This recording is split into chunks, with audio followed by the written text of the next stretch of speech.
اس چیز کا اقرار کرنا، اور نہ کہ صرف زبان سے بلکہ دل کی اتھاہ سمندر، اتھاہ گہرائیوں میں جا کر جہاں تک بھی پہنچ سکتا ہے وہاں تک اس کلمے کے رس کو گھولنا ضروری ہے کہ اس دنیا میں، اس دھرتی پر اگر عبادت ہوگی تو صرف اللہ کی ہوگی، سر جھکے گا تو صرف اللہ کے آگے جھکے گا، مدد مانگی جائے گی تو صرف اللہ سے مانگی جائے گی، اللہ کی معبودیت کا، اللہ کی ربوبیت کا، اللہ کی الوہیت کا، اللہ کی مسجودیت کا نہ کہ صرف زبان سے بلکہ دل سے پکا یقین اور اقرار کرنا پڑے گا۔ ساتھ ہی ساتھ اگر ہم یہ اقرار کر لیتے ہیں تو اس کے ساتھ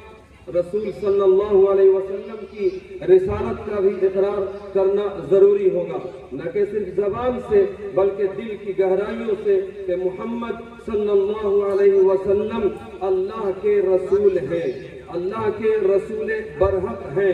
اس چیز کا بھی ساتھ ہی ساتھ یقین رکھنا پڑے گا کہ محمد صلی اللہ علیہ وسلم اللہ کے رسول ہیں اور اللہ کے آخری رسول، کہ محمد عربی صلی اللہ علیہ وسلم کو یہ سند عطا کری اللہ رب العزت نے کہ وَمَا أَرْسَلْنَاكَ إِلَّا رَحْمَةً لِلْعَالَمِينَ، پورے عالم کے لیے آپ رحمت بنا کر بھیجے گئے، پورے عالم کے لیے آپ رحمت، سراپا رحمت، سراپا رحمت۔ یہ ہماری خام خیالی ہے یا پھر کہہ لیجئے کہ یہ ہماری ایک ایسی سوچ ہے، ہم یہ سمجھ رکھا ہے کہ محمد صلی اللہ علیہ وسلم صرف ہمارے نبی ہیں، نہیں، پوری امت کے نبی ہیں، قیامت تک آنے والی پوری انسانیت کے نبی ہیں،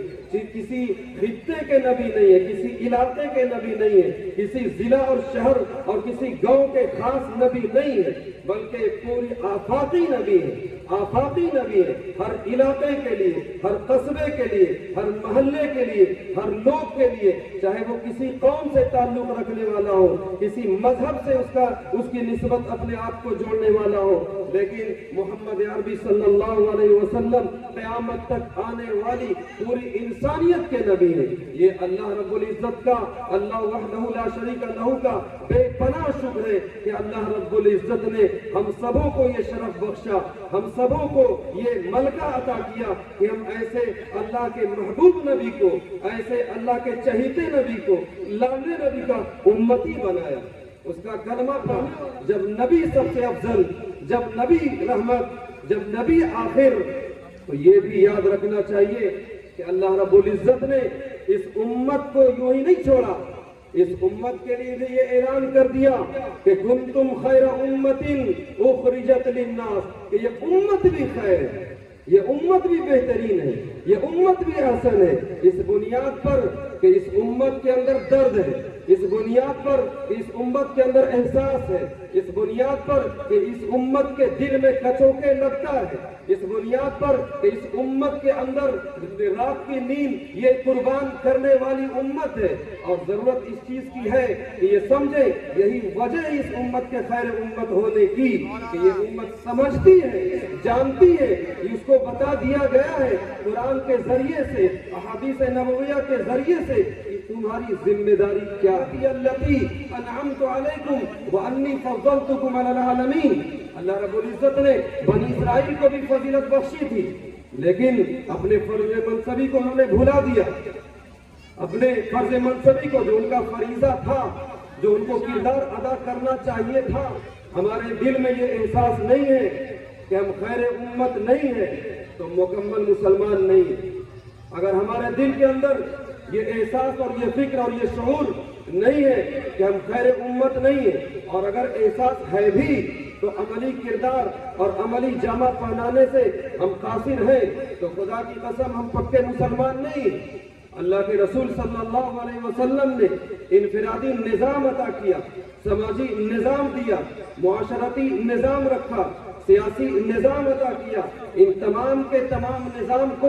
اگر ہم صرف نام کے ذریعے سے سمجھتے ہیں کہ ہم مسلمان ہیں، اور یہ جو دیے ہوئے سسٹم ہے، جو قانون ہے، جو پالیسیز ہے، جو رولز ہیں، اللہ کی طرف سے، اللہ کے رسول صلی اللہ علیہ وسلم کی طرف سے جو عطا کیا گیا ہے، اگر اس کو ہم فراموش کرتے ہیں تو صرف آدھار کارڈ پہ نام مسلمان کا ہو سکتا ہے، آوارگی عام ہے، ایک دوسرے کو تانا کشی کرنا عام ہے، رشوت لی جا رہی ہے، ہے، سودخوری کی جا رہی ہے، اللہ کے ساتھ نمک حرامی کی جا رہی ہے، اور ساتھ ہی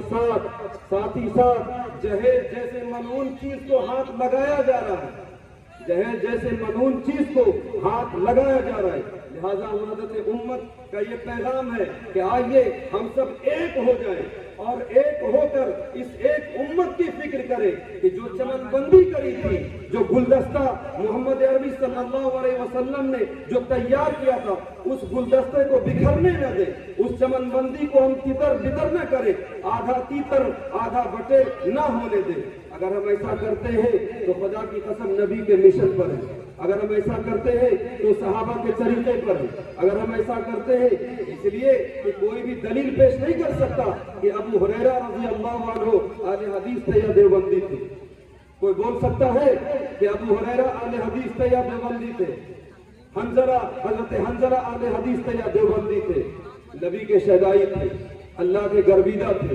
اللہ کے حکم کے ماننے والے تھے، نبی کے دیوانہ تھے، اللہ کے حکم کی پیروی کرنے والے تھے، نبی کے فرمان کو، نبی کے ارشادات کو اپنے طریقے سے عملی جامہ پہنانے والے تھے۔ جو بھی نبی کے فرامین کو، اللہ کے حکم کو عملی جامہ پہنائے گا، اپنے کردار کے ذریعے سے، اپنے عمل کے ذریعے سے پیش کرے گا، وہ اہل حدیث بھی ہے، وہ دیوبندی بھی ہے، وہ جماعتی بھی ہے، چاہے جس وہ فرقے سے تعلق رکھتا ہو۔ لیکن صرف نعرے بازی کرنے سے